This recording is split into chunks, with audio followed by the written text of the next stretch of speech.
বর্তমান অন্তর্বর্তীকালীন সরকারকে বলবো, আপনি কি ভেবেছেন এই আন্দোলন কারা করেছে?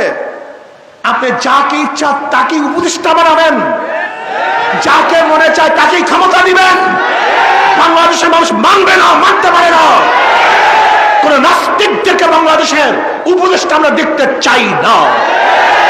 যারা সমকামীতে বিশ্বাসী, যারা আঙ্গিকে বিশ্বাসী, ওই সমস্ত কোন ব্যক্তিকে আমরা দেশের কোন অবস্থাতেই উপদেষ্টা দেখতে চাই না। ভারদার বলে দিলাম, ঠিকঠাক মতো দেশ চালান। যদি চালাতে ব্যর্থ হন তাহলে ভূমিকম্প শুরু হয়ে যাবে, যা চিন্তা করতে পারবেন না।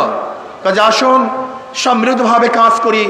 আর মনে রাখতে হবে, চোরে চোরে হালি, এক চোরে বিয়া করে আর এক চোরের হালি। মনে করতে হবে যারা গুন্ডা বদমাস তারা সবসময় এক হয়ে যায়। দুর্নীতিবাজরা সব এক হয়ে গেছে। বর্তমানে দুর্নীতিবাজরা, আগেকার দুর্নীতিবাজ, বর্তমান দুর্নীতিবাজ, মাঝখানের দুর্নীতিবাজ সব এক হয়ে দেশটাকে লুট করার, দেশটাকে ধ্বংস করার ষড়যন্ত্র করতেছে। আমি সমস্ত জনগণকে বলবো, ঐক্য হন। জনগণ বল, ঐক্য হন। জনগণ ঐক্য হন। যেই দলের মধ্যে চোর আছে, ডাকাত আছে, গুন্ডা আছে, বদমাশ আছে, চাঁদাবাজ আছে, ওদেরকে প্রত্যাখ্যান করুন। ভোট দিবেন না, ওদের দল করবেন না।